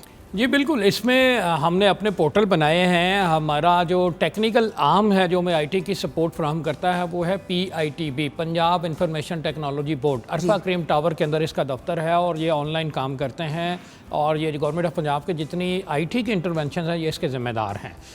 मिसाल के तौर पे जो गवर्नमेंट सर्विसेज की जितनी भी ऐप्स हैं वो सारी PITB देखता है, और वहाँ पर बहुत बड़ा सर्वर रूम है जहाँ पर हमारी लाखों बल्कि मिलियंस ऑफ रिसोर्सेज मौजूद हैं। अगर आप PITB की वेबसाइट पे जाएँ, पोर्टल पे जाएँ, तो वहाँ पे ई लाइब्रेरी का भी एक ऑप्शन मिलेगा, और इसके अलावा वहाँ पर ई लाइब्रेरी की एक ऐप भी आप डाउनलोड कर सकते हैं। उसमें रजिस्ट्रेशन करवा के बाकायदा आप मेंबर बन सकते हैं। वहाँ पर अब ये किया जा रहा है कि अंग्रेज़ी ज़ुबान में और दीगर ज़ुबानों में तो आपको रिसोर्सेज अवेलेबल हैं, लेकिन उसके साथ साथ अभी रिसेंटली जो प्रोग्राम शुरू किया गया है उसमें उर्दू और दीगर पाकिस्तानी ज़ुबानें हैं, उनका सारा अदब जो है वो ऑनलाइन हो जाएगा। जो पॉपुलर कल्चर की किताबें लोग पढ़ते हैं, जो हमारे बड़े बड़े अपने उर्दू के राइटर हैं, हमारे पंजाबी के राइटर हैं, हमारे सिंधी बलोची और पश्तो के राइटर्स हैं, और इसके अलावा जितनी ज़ुबानें हैं वहाँ का सारा मवाद वहाँ पर दस्तयाब होगा। आप किसी शायर को पढ़ना चाहें, अदीब को पढ़ना चाहें। और इसके अलावा हमारे बड़े शहरों में जो साइंस के हवाले से काम हो रहा है, साइंस मैगज़ीन आ रहे हैं, गवर्नमेंट के बहुत सारे इदारे हैं, जैसे उर्दू साइंस बोर्ड है, इसके अलावा मजलिस तरक्की अदब है, अदारा सकाफ़त इस्लामिया है, अकादमी अदवियात है। तो ये वाकई आपने दुरुस्त कहा कि लोगों को इस तरफ तवज्जो दिलाने की ज़रूरत है कि ये तमाम आप इस तरफ क्यों नहीं जाते। अच्छा, और मैं एक बात यहाँ पे क्लियर करना चाहूँगी व्यूअर्स, देखिए नो डाउट गूगल, ChatGPT ये सारे आपके सवालों के जवाब दे देते हैं। होता पता क्या है, जब मैं किसी सवाल के जवाब के लिए निकलती थी पहले, जब छोटी थी, 2-4 किताबें खोली, ये खोला वो खोला, उस सवाल का जवाब हासिल करते करते मैं 10 और चीज़ों के बारे में जान जाती थी। मुझे जो मैंने चीज़ पिन पॉइंट अपने जहन में की है, भैया मैं खुद भी माँ हूँ, जी कि मुझे मेरे पास सवाल होता था और मुझे उसका जवाब ढूंढना था, क्योंकि जवाब आसान नहीं था ढूंढना, तो बंदा खोज में चीज़ें करता था और कुछ नहीं तो बड़ों से बात की, ये की, लाइब्रेरी गई, ये किया, वो किया, और उन चीज़ों को जमा करके फिर उसको कलेक्ट करके आपका कोई एक जवाब बनता था, अगर आपने स्कूल में असाइनमेंट है वटेवर। अब होता ही है कि हम जो सवाल पूछते हैं उतना ही आपको जवाब मिलता है, ना आपकी नॉलेज में कोई इजाफा होता है और ना ही कोई और सवाल उठता है जहन में। ये बड़ा नुकसान है। जी बिल्कुल, बड़ी अहम बात आपने की है। उसकी वजह वक्त की कमी है। हमारी ज़िंदगी हो गई है तेज़ रफ्तार। तेज़ रफ्तार में अब आप जो साइड लाइन पे जो चीज़ें हैं, जो नॉलेज आपको हासिल हो जाता था, आप उसके लिए हमारे पास वक्त नहीं रहा। अब आप ये देखते हैं कि टू दी पॉइंट बात हो, डायरेक्ट हो और एग्जैक्ट हो, यानी जितनी हमारी ज़रूरत है, तो इतनी तेज़ रफ्तार ज़िंदगी की भी ज़रूरत नहीं है। मतलब आपके पास हैं तो 24 घंटे। खुद का 70-80% अपने दिन का हमारा यूथ इस पे गुजारता है, तो आपको भी पता है और मुझे भी पता है 70-80% जो कर रहे हैं ये काम, और जो 70-80% हमारे दिन का इसके ऊपर गुजरता है, वो सारा का सारा काम पे तो नहीं गुजर रहा होता ना, वो तो नॉनसेंस पे ही गुजर रहा होता है। सो द पॉइंट इज, अगर हम उस वक्त में से 5% टाइम भी, मैं तो कह रही हूँ 5% भी, उस 70% जो आप दिन का हिस्सा गुजारते हैं इसके ऊपर, उसमें से 5% निकाल के वो 5% इसी के ऊपर यूज़ करें, लेकिन ई लाइब्रेरी से। जी बिल्कुल, इसी तरह से है कि वो स्क्रीन के ऊपर ही आप अपना लाइब्रेरी का रखें। आप कम से कम हफ्ते में एक किताब पढ़ें, ऑनलाइन किताब पढ़ें। आप किताब पढ़ना भी बड़ा आसान हो गया, बल्कि इसके लिए तो एक और तजवीज़ भी हमारी ये है कि एक डिवाइस जो है, जैसे ई रीडर है या किंडल है या इस तरह की डिवाइसेस जो सिर्फ पढ़ने के लिए इस्तेमाल होती हैं, उनमें 500, 1000, 5000, 10,000 किताबें डाउनलोड कर दी जाएँ और उसको बाकायदा इनामात के तौर पे, जैसे लैपटॉप दिए जाते हैं या स्मार्टफोन का ऐलान हुआ है, इसी तरह से वो एक टैबलेट जो ई रीडर है वो इनाम के तौर पे दी जाए या उसकी एक बराए नाम कीमत रखी जाए, ताकि स्टूडेंट या आम यूज़र खरीद सके। उसमें अगर 1000 से लेकर 10,000 तक किताबें डाउनलोड हैं तो उसकी कीमत को बहुत ज़्यादा नहीं है, यानी ज़्यादा से ज़्यादा आपके 2 या 3 डिनर्स के बराबर है। आप जब भी अपना मोबाइल साइड पे रखते हैं, आप बोर हो जाते हैं, मेरे तो हस्बैंड के पास है, बाय द वे, 10 मिनट के लिए उठा लें। मेरे हस्बैंड ने अपनी गाड़ी में अपना रखा हुआ है किंडल, और एक उन्होंने अपने उनके सूट के उनके ब्रीफ केस में होता है एट ऑल टाइम्स, राइट। तो जब भी, क्योंकि घर पे तो वो हम दोनों को एक्चुअली हमें किताब पसंद बहुत है, वो जो उसकी फीलिंग है ना एक किताब की, उसको पकड़ के बैठ के पढ़ना, या बेड में लेट के लैंप जला हुआ है आप किताब पढ़ रहे हो, भैया उसकी फीलिंग कुछ और है, वो ये नहीं दे सकता आपको, आप कितना भी एंज कर लो। सो माई पॉइंट इज कि दोनों चीज़ें करें, घर में किताबें पढ़े, on the go keep a Kindle और सम डिवाइस, बिल्कुल, एंड रीड। बिल्कुल ठीक कह रही हैं आप। असल में हमें लाइफस्टाइल को एडजस्ट करना है कि आप, चूँकि हमारे पास वक्त कम है और हम अक्सर ऑन द गो रहते हैं, हम ड्राइविंग में होते हैं, हमें ट्रैवल बहुत करना पड़ता है, तो उसमें या तो किताब आप सुन लें, अब तो नए आइडियाज़ भी आ रहे हैं ऑडियो बुक्स के, कि आप किताब को लगा लें 15 मिनट में, 20 मिनट में, आधे घंटे में उसकी समरी सुन लें। 100% हक में हूँ मैं हूँ कि भाई तुसी पढ़ना नहीं है किताब नू, तुसी ऑनलाइन नहीं पढ़ना, तो सुन ही लो, सुन लो, कहीं तो ये कुछ बढ़ेगा इसके अंदर का मादा। आप सोचे भैया कि हम दिमाग का 8-10% इस्तेमाल करते हैं, अगर हम 10 से 20% पे भी आ जाए तो हम तो सुपर जीनियस बन जाए। जी बिल्कुल, इसके लिए थोड़ी सी मैनेजमेंट की ज़रूरत है, और इस तरह के प्रोग्राम अगर होते रहें और इसमें सीनियर हमारे लोग आते रहें और ये हमारे अपनी रिवायत की तरफ हमें लौटाएं कि जनाब आप अपने वक्त का एक हिस्सा 24 घंटे में अगर आप 12 घंटे या 16 घंटे एक्टिव होते हैं, तो उसमें आप आधा घंटा 1 घंटा ज़रूर शौरी तौर पे निकालें, और इस बात की अहमियत को समझें कि आपने जब तक फ़िज़िकल किताब को टच नहीं करना, स्क्रीन आपको वो फीलिंग नहीं दे सकती। यहाँ पर मैं सऊद उस्मानी साहब का हवाला देना चाहूँगा, जिन्होंने एक बड़ा शेर कहा था, और वो टॉक ऑफ द टाउन है अभी भी, कि कागज़ का ये नशा ये महक रूठने को है, ये आखिरी सदी है किताबों से इश्क की। तो गालिबन जो उन्होंने बात की थी वो फ़िज़िकल किताब की थी कि फ़िज़िकल किताब महंगी होती जा रही है, लोगों की रीच से दूर होती जा रही है, लोगों की तरजीहात में से निकलती जा रही है। तो इसकी वजह क्या है? इसकी वजह यह है कि उसके मुतबादल अल्टरनेटिव चीज़ें बहुत ज़्यादा आ गई हैं। तो इस वक्त ज़रूरत इस अमर की है कि हमारी पूरी कौम और क़यादत मिलकर बैठे और इस चैलेंज को एड्रेस करे कि किताब अगर हम नहीं पढ़ेंगे तो सिर्फ स्क्रीन वाले मवाद की मदद से हम दुनिया में तरक्की नहीं कर सकते। अगर हम तरक्की याफ्ता मुल्कों में देखें, अभी किसी और प्लेटफॉर्म पे भी हमारी बात हो रही थी, तो वहाँ पर ये चीज़ें पैदा हुई हैं। यानी ये सारा जो स्क्रीन मटेरियल आया है, नई इजादात आई हैं, नई डिवाइसेस आई हैं, और इसको मैटर को जो मवाद है पढ़ने लिखने वाला, उसके एक्सेस करने के नए तरीके जो हैं वो दरियाफ्त हो गए हैं। तो वो उसके बावजूद वहाँ पर आज भी जो किताब छपती है वो हज़ारों बल्कि लाखों की तादाद में है। और वो जो लाखों की तादाद में किताब है उसकी वजह ये है कि उनको शुरू से लाइब्रेरी आवर्स होते हैं, रीडिंग के पीरियड्स होते हैं, और उस पर रिव्यू लिखवाए जाते हैं, उनको कहा जाता है इस पर बात करें। इसी वजह से वहाँ पर आज भी किताब कल्चर जिंदा है। जबकि हमारे यहाँ जो है वो किताब कल्चर, जब आप किसी पब्लिशर से बात करें तो वो अमूमन हमें गुस्से में नज़र आता है कि मेरी किताब जो 500,000 की लोग नहीं खरीदते और जाके डिनर पे हज़ारों रुपए खर्च कर देते हैं। तो ये एक कौमी मसला है जिसको हमें मिलके एड्रेस करना है। Thank you so much sir, thank you so much for joining us today. Viewers, देखिए आपको पता है हम कोशिश करते हैं पोइट्स, राइटर्स, वेरियस डिफरेंट लोग इंटेलेक्चुअल रेल्म से बुलाएं, उनसे बातचीत करें। हमारे साथ इतनी बड़ी पर्सनालिटी जिनके अंडर पंजाब का सारा लाइब्रेरीज़ का कंट्रोल है, जो इतनी मेहनत कर रहे हैं, इतना एफर्ट कर रहे हैं, सिंपल सी बात है वो अपने और अपने घर वालों का ख्याल रख रहे हैं। वो हमारे बच्चों की फ़िक्र कर रहे हैं, हमारे बच्चों के फ्यूचर की टेंशन ले रहे हैं। और टेंशन की अगर बात करूं, टेंशन से रिलीफ हासिल करने का बेहतरीन तरीका, have a nice cup of T and read a book. और अगर नहीं ख़रीद सकते, नहीं अफोर्ड कर सकते, तो ई बुक्स की जो फैसिलिटीज़ और ई लाइब्रेरीज़ की जो फैसिलिटीज़ अब प्रोवाइड की जा रही हैं ऑन एज अ कलेक्टिव, वो भी एक बहुत ब्रिलियंट स्टेप है, आप उसको अवेल करें। तो ब्रेक के बाद वापस आएंगे। बहुत बहुत शुक्रिया।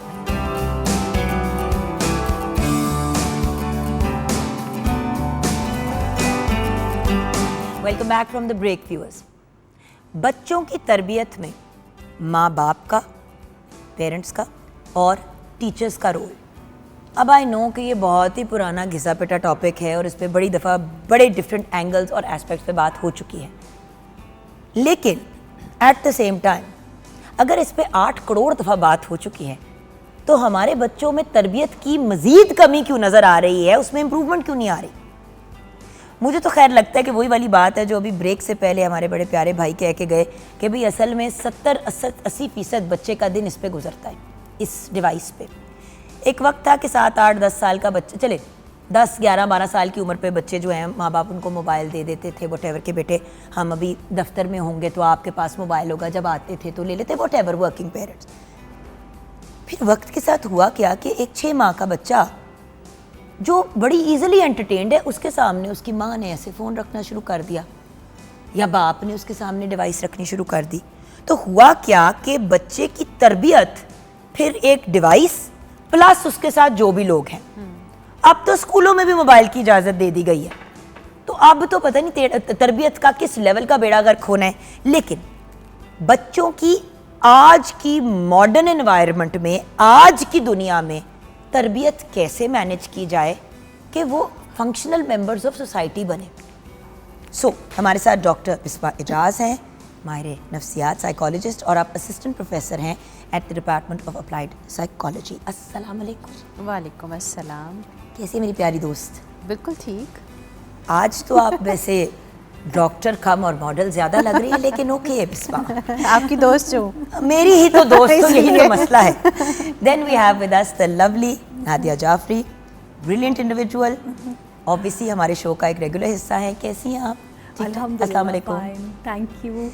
Brilliant educationalist. And then we have with us Dr. Umme Kulsoom, another very talented, very brilliant person, educationalist हैं आप भी। अस्सलाम वालेकुम डॉक्टर साहिबा। कैसी हैं आप? बिल्कुल ठीक ठाक, अल्लाह का शुक्र। अच्छा doc, if we start with you, परवरिश, तरबियत, बड़ी मुश्किल से वर्ड्स लगते हैं ना कहते हुए भी, पर तरबियत आखिर है क्या? Which category does it go into? क्योंकि कभी वो मतलब लाइफस्टाइल में ब्लर हो रही होती है, कभी वो एजुकेशन में। एक्चुअली तरबियत है क्या, अगर कोई इसको डिफाइन कर दे? जी। तरबियत, जैसे अंग्रेज़ी में इसको हम पेरेंटिंग कहते हैं, और एक्सपेक्ट हम करते हैं तरबियत जो है वो माँ का रोल है, बाप का रोल नहीं है। जब हम इसको पेरेंटिंग कहते हैं तो parenting is derive from the word parent, and parent means both parts of that family, father and mother. तो यहाँ से इसकी डेफिनेशन जो है वो क्लियर हो जाती है कि तरबियत जो है वो दोनों का काम है, फादर का भी और मदर का भी। अब करनी कैसे है, दैट इज़ क्वाइट कॉन्ट्रोवर्शियल। हमारे ज़माने में जिस एज से हम बिलोंग करते हैं, हमारी parenting was not that tough task for our parents, जो अब हमारे लिए बन चुका हुआ है। बिकॉज जैसे आपने पॉइंट आउट किया कि सोशल मीडिया एक्सपोजर जो है वो बच्चों में बहुत ज़्यादा बढ़ चुका हुआ है, जिसकी वजह से वो जो चीज़ें माँ बाप को सिखानी चाहिए वो मोबाइल से सीख रहे हैं और वो गलत तरीके से सीख रहे हैं। बिल्कुल सही। सो द थिंग इज़ कि 8 करोड़ दफ़ा भी इस चीज़ पे बात कर ली जाए तो भी कम है। You are absolutely right about it, because हमारे जो पेरेंट्स हैं उनकी ट्रेनिंग सबसे पहले ज़रूरी है इस चीज़ के लिए कि उनको बताया जाए कि what exactly they should do while parenting their उल्टा चिल्ड्रन। काम करता है तो माँ को जाके कहा जाता है कि तुझे नहीं पता चला। अच्छा, बच्चा अच्छा काम करा तब बाप को जाके दाद दी जा रही है, क्या बात है। ये क्या तरीका है जिंदगी जीने का?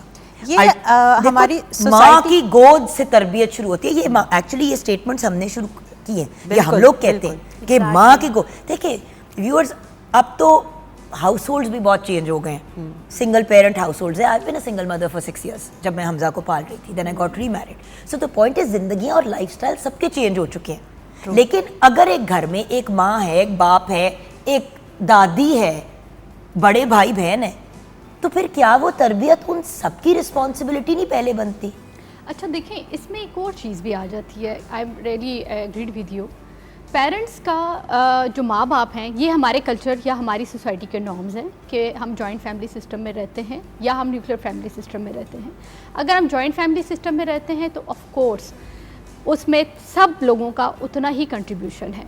इसमें मैं एक चीज़ आपको बता दूं कि अब अर्बन एंड रूरल एरियाज़, उनकी जो लाइफ स्टैंडर्ड है या उनकी लाइफ के जो स्टाइल है वो भी बहुत डिफरेंट है, ज़मीन आसमान का। एग्जैक्टली। गांव में जो रहने वाले लोग हैं उनके बच्चों की तरबियत बिल्कुल डिफरेंट हो रही है और शहर में हो रही। अच्छा, उसमें फिर कन्फ्यूजन भी बहुत है, कॉन्फ्लिक्ट भी बहुत है। कॉन्फ्लिक्ट इस तरह है कि अगर वो गलत, जो भी आप कह रही हैं कि अगर अच्छी तरबियत है तो जहाँ हम उसको माँ के लिए कह रहे होते हैं, माँ को नहीं सराहा जाता या उसकी कंट्रीब्यूशन को एक्नॉलेज नहीं किया जाता, लेकिन एट द सेम टाइम बाप को कहा जाता है कि wow well done, you have a very great job.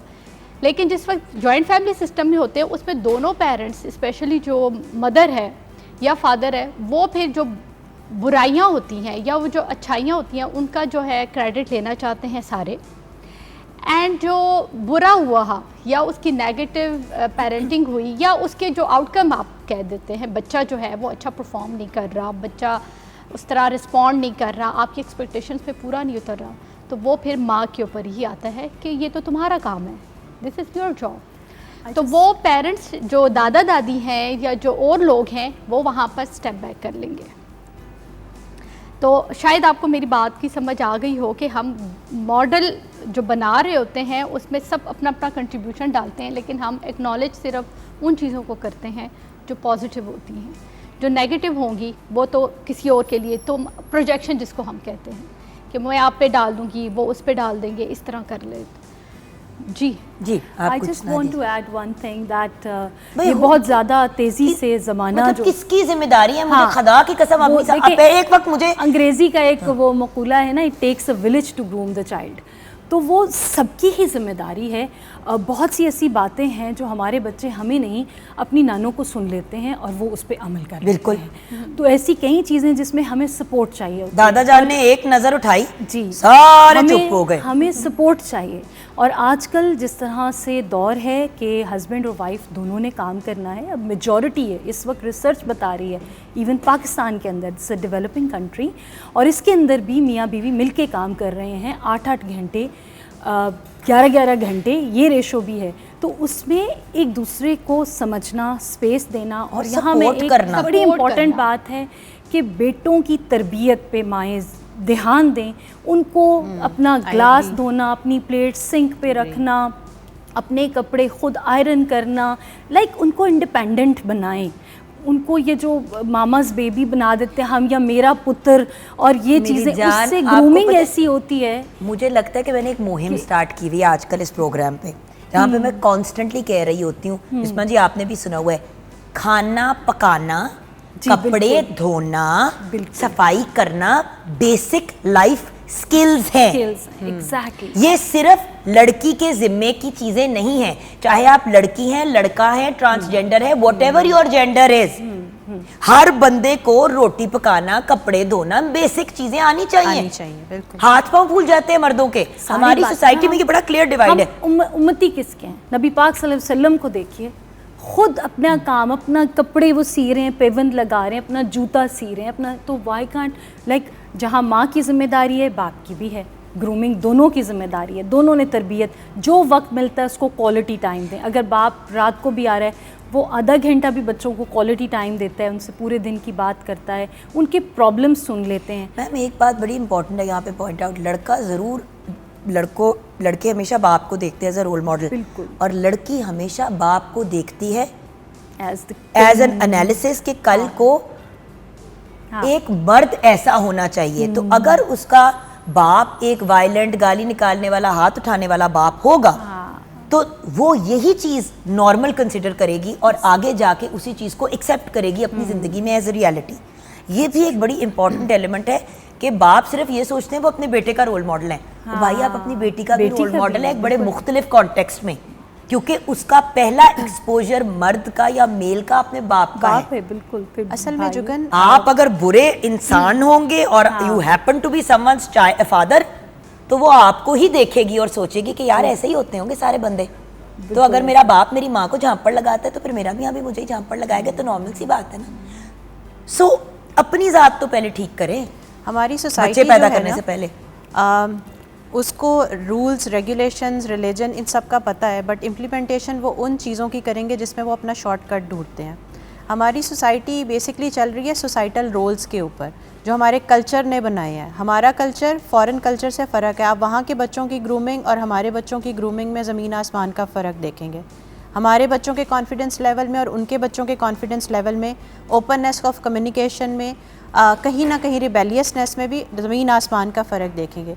एक चीज़ जो मैं मतलब फ़ॉरेन कल्चर की तारीफ़ करूँगी कंपैरिजन हमारे कल्चर के हिसाब से, वो ये कि वो अपने बच्चों को ओन करते हैं, both the parents, father and mother, when they see कि उनके बच्चे को उनकी ज़रूरत है, they are available for them. हमारे पेरेंट्स जो हैं वो बच्चों को मोबाइल जैसी डिवाइस या गैजेट्स के हवाले करके आज़ाद हो जाते हैं कि ये है जिसने हमारे बच्चे का टाइम अपने साथ गुजारना है। बच्चा इनिशियल स्टेजेस में माँ बाप दोनों का टाइम मांगता है, not just a mother, also from the father. अगर टाइम नहीं है, बैठ के ओपननेस ऑफ कम्युनिकेशन नहीं है, आप उसको कोई चीज़ सिखा नहीं रहे, जैसे आपने कहा कि जो रोल आप प्ले करते हो, इवन कि हस्बैंड वाइफ आपस में किस तरह से रिलेशनशिप को कंटिन्यू करते हैं, बच्चे इनिशियल स्टेजेस से ये भी ऑब्जर्व करते हैं।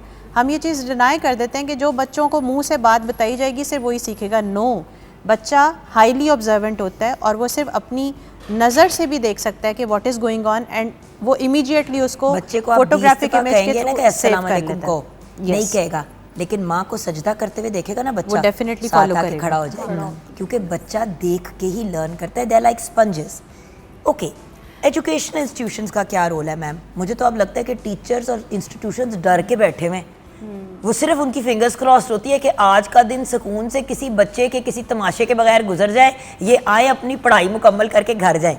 हमारे असातिज़ा जब हम छोटे थे तो they were our role models, our inspiration. मैं कोई बाय द वे पढ़ाकू बच्चा नहीं है, मैं बड़ा प्रॉब्लमेटिक चाइल्ड थी, लेकिन I looked forward to school because मुझे पता था कि ऑलमोस्ट मेरी अदर कूल वाली मॉम्स वहाँ पे हैं, डांटे वाली मामा घर पे है, उधर जाके किसी टीचर को किसी का पल्लू पकड़ लेंगे, व्हाटएवर।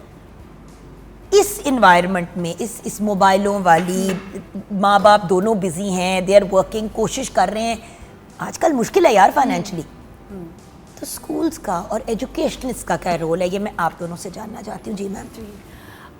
रोल तो बहुत बड़ा है, लेकिन जैसे जैसे कमर्शलाइज दौर हुआ है, हमारे जो असातिज़ा हैं वो भी उसी का एक एंटिटी बन गए, और इस तरह से हम इस वक्त ये सूरत हाल भी है कि एक पेरेंट की एक घर से कोई कंप्लेंट आती है तो उसके ऊपर टीचर को फायर कर दिया जाता है। तो उस्ताद का जो रोल है कमर्शियल एक दौर के अंदर बिल्कुल डिफरेंट हो चुका है।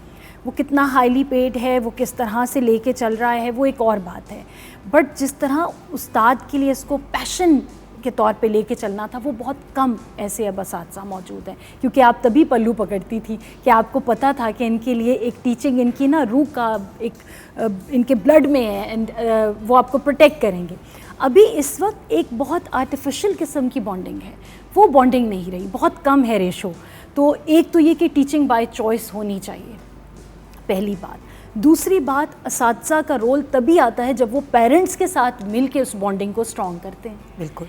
जहाँ जहाँ असातिज़ा के साथ वालिदैन फ्रीक्वेंट मीटिंग में होते हैं, वहाँ वहाँ बच्चे के अंदर इतने चेंजेस आते हैं, उसका कैरेक्टर बिल्ड होता है, वो उसके डिसिप्लिन के बारे में पूछते हैं। वो माँ नहीं, मेरे बच्चे के 0.5 नंबर कम क्यों है, मेरा बच्चा फर्स्ट क्यों नहीं आया। एक हमारे ये भी तो प्रॉब्लम है पेरेंट्स की कि हम 0.5 पे भी लड़ते हैं स्कूलों में।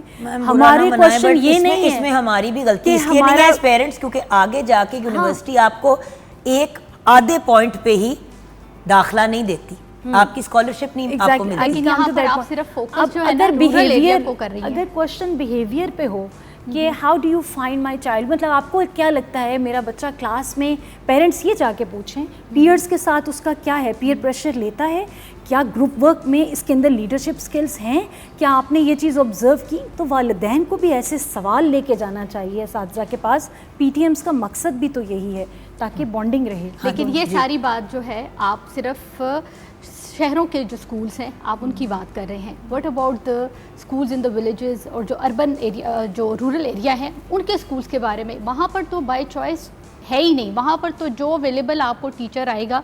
मेरे ख्याल में पहले तो वहाँ के जो फोकस है हमें करना चाहिए, जो रूरल एरिया के स्कूल्स हैं उनके टीचर्स को थोड़ा ग्रूम करना चाहिए। जो अर्बन एरिया के स्कूल्स हैं वो फिर भी टीचर्स जो है एटलीस्ट वो एजुकेटेड भी होती हैं, उनको थोड़ा अपनी सोसाइटी के बारे में और इंटरनेशनल या नेशनल लेवल पे थोड़ी बहुत नो हाउ ज़रूर है, तो वो थोड़ा बहुत बैलेंस करके कुछ ना कुछ प्रोडक्ट हमें प्रोवाइड कर रही हैं। लेकिन हमारा जो रूरल एरिया का बच्चा है ना, वो सबसे ज़्यादा इफ़ेक्ट हो रहा है इस वक्त। तो उन बच्चों को आप लोग केटर करें, उन बच्चों को उनको सिर्फ एटलीस्ट इतना ज़रूर बताएं कि आपकी किसी की भी, चाहे वो पेरेंट्स हैं, चाहे वो आपके दादी नानी या जो भी घर में बैठे हुए वो लोग हैं, या आपका उस्ताद है, आपकी एक स्टेटमेंट आपके बच्चे को बहुत सक्सेसफुल भी बना सकती है और आपको बहुत ज़्यादा फेलियर की तरफ भी लेकर जा सकती है। तो be careful about your words. आप अपनी कोई भी स्टेटमेंट जब दे रहे होते हैं उसके बारे में बहुत पर्टिकुलर रहे। प्यूबर्टी के प्रॉब्लम्स को समझें, बच्चा जब ट्रांजिशन फेज़ में होता है उनके प्रॉब्लम्स को समझें। यूजुअली लोग कह रहे होते हैं, कंप्लेंट्स कर रहे होते हैं कि बच्चा हमारा जो है वो बहुत ज़िद्दी है, एग्रेसिव है, बात नहीं मानता, सबके सामने बदतमीज़ी की। आजकल लर्निंग डिसेबिलिटीज़ के बहुत ज़्यादा प्रॉब्लम्स बन चुके हैं, प्लस फिर जब वो प्यूबर्टी एज में उसके हार्मोनल चेंजेस भी आ रहे होते हैं। तो उन सारी चीज़ों को अपने माइंड में रखें। फिर उसके बाद जब आप उसके साथ बातचीत करते हैं तो लास्ट में ये कहना चाहती हूँ कि उनकी कंपटीशन जो है उनके अपने साथ ज़रूर करें, लेकिन उसका अपने पीयर ग्रुप के साथ या उनके बहन भाइयों के साथ कभी भी मत करें, वो शख्सियत बिगाड़ देगी। अच्छा, ये रूरल की क्योंकि बात हो रही है बार बार, मेरा एक्सपीरियंस रहा, मैंने तकरीबन अच्छा, अगर आप मुझे इजाज़त देना दी, मैं ब्रेक की तरफ जाऊंगी, ब्रेक के बाद वापस आऊंगी तो इस चीज़ को हम मज़ीद आई कम बैक देन आपसे ही हम रीएड्रेस करेंगे इस बात को। गाँव देहातों की जो आपने बात रेज़ की, इट्स अ वैलिड पॉइंट, एक बड़ी इंपॉर्टेंट चीज़ है। हम तो हमेशा शहरों के पॉइंट ऑफ व्यू से जब बात करते हैं तो वो अपनी जगह एक चीज़ है, लेकिन गांव देहात में तो ये गुफ्तगू भी नहीं हो सकती ना, तेरी भी जिम्मेदारी पालने दी, वो तो फिर दोनों की है। I have the experience, it's like We'll talk about it after the break. Right, Chali, right, you have a cool experience. We want to hear Nadia Jaffrey's cool experience. इतनी excitement कम ही मैंने किसी experience में देखी है। That's very interesting. Okay. So break पे जाते हैं, break के बाद फौरन वापस आएंगे और इनसे जानेंगे कि इनको क्यों लग रहा है कि गाँव में उससे बेहतर माहौल है जो हम सोच रहे हैं। ब्रेक के बाद।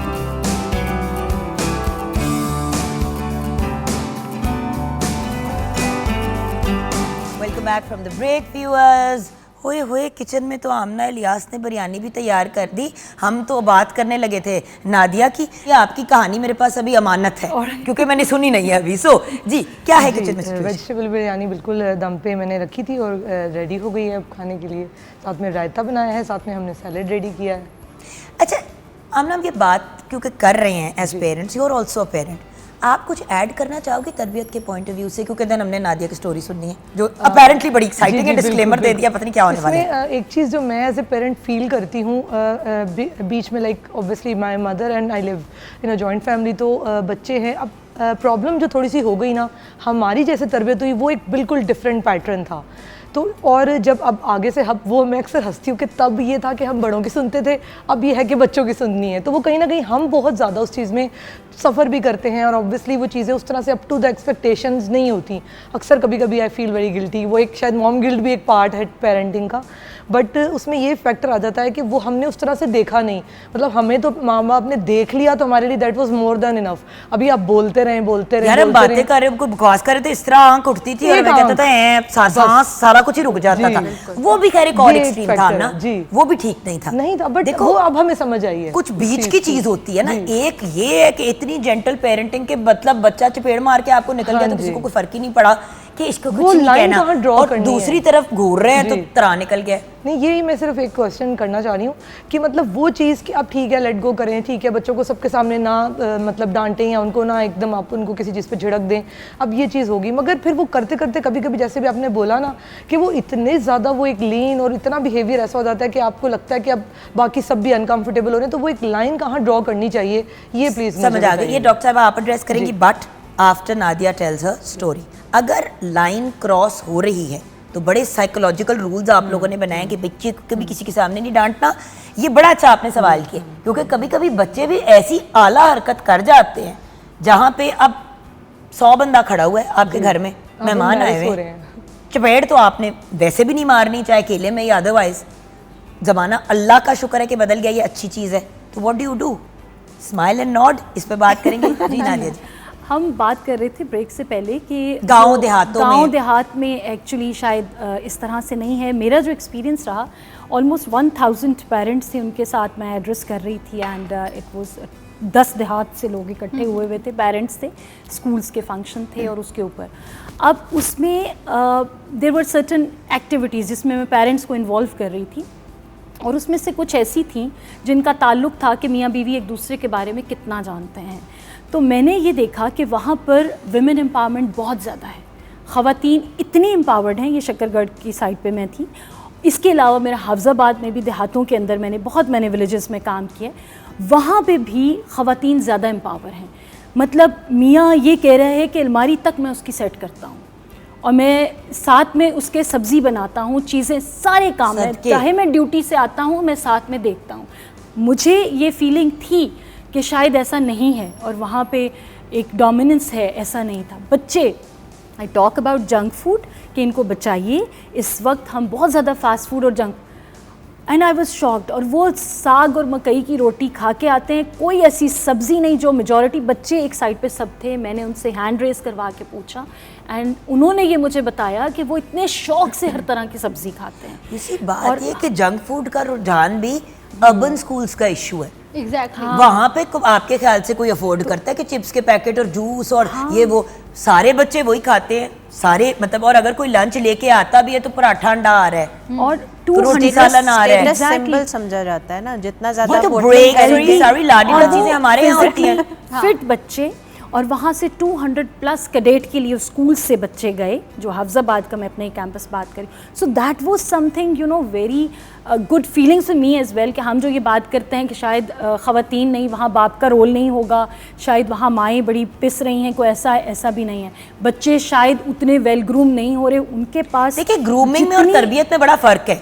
जस्ट बिकॉज कोई हाई फाई और अंग्रेजी नहीं बोल रहा, लाडी डा टाइप है, दैट डज नॉट मीन कि उनकी तरबियत बहुत अच्छी है, बल्कि 90% ऐसे ही बच्चे होते हैं जो तरबियत जिनकी कॉम्प्रोमाइज लैकिंग इन तरबियत होते हैं। एक्चुअली आपने चाहे साफ कपड़े पहने हो ना पहने हो या व्हाटएवर इट इज, आपके उठने बैठने का अंदाज, द लेवल ऑफ अदब that you have, your discipline level, ये चीज़ें मैटर करती है। ये तरबियत है। तरबियत ये नहीं है कि आप दिखने में टिश-टॉश है, और इसको हमने कंफ्यूज कर दिया है। अपीयरेंसेस इतनी इंपॉर्टेंट हो गई हैं कि हम भूल गए हैं कि जो अंदर है वो ज़्यादा मैटर करता है। अच्छा, अब आमना इलियास ने आपसे सवाल किया था डॉक्टर साहबा। क्वेश्चन जो है आपका बहुत ही अच्छा था, और उसी वक्त मेरे I was trying to give my answer, but हमें नादिया की स्टोरी सुननी थी। हमारा जो एक पाकिस्तानी कल्चर है ना, इसमें है जॉइंट फैमिली सिस्टम मोस्टली। इसके बहुत सारे फ़ायदे हैं लेकिन कुछ नुकसानात भी हैं। उसमें ये है कि जॉइंट फैमिली में obviously there are so many relatives who are living together, और बच्चा जो है वो सबको देख रहा है, दादा दादी, बाप माँ, भाई बहन, चचा and so many other people. जब हम बच्चे के सामने बिहेव कर रहे होते हैं ना, तो हम ऐसा समझते हैं कि ये तो बच्चा है, इसको क्या पता। अब दादा दादी से कैसे बात कर रहा है, माँ बाप से कैसे बात कर रही है, बाप माँ के साथ कैसे डील कर रहा है, सिबलिंग्स का आपस में कैसा रिलेशनशिप है, बच्चा साइड पे बैठ के आंखें खुली हैं, कान खुले हैं, सब कुछ ऑब्जर्व कर रहा है। अगर फादर जो है माँ की तजलील कर रहा है, ऊंची आवाज़ में बात कर रहा है, बदतमीज़ी कर रहा है, या कुछ भी ऐसा बिहेवियर है, या माँ जो है वो गेट की डोरबेल बजती है और कहते हैं कूड़े वाला आया है या सफाई वाली आई है, these are the terms which that young kid is picking. अब वही चीज़ जब बच्चा बोलता है तो आपको तकलीफ़ होती है कि ये क्यों बोल रहा है। इसलिए हमेशा मैं बच्चे को हमेशा सॉफ्ट कॉर्नर इसलिए देती हूँ क्योंकि उसका कसूर नहीं है, कसूर सारा पेरेंट्स का है, उसी माँ का, उसी बाप का, उसी दादा दादी का, जो आपस में जब कोऑर्डिनेट करते हैं तो ये नहीं सोचते कि ये जो बैठा हुआ है छोटा सा नन्हा फरिश्ता ये वो सब देख रहा है, वही सब लर्न कर रहा है जो हम कर रहे हैं। So basically I always endorse कि जो पेरेंटिंग है उसी की ट्रेनिंग हमारे पेरेंट्स को सबसे पहले देना ज़रूरी है। आप जब शादी करने चाहते हैं अपने बच्चों की तो आप अपने बच्चों की शादी से पहले उनकी ट्रेनिंग करवाएं कि हाँ when they are going to be the mother and father in future तो वो किस तरीके से अपनी पेरेंटिंग को परफॉर्म करेंगे।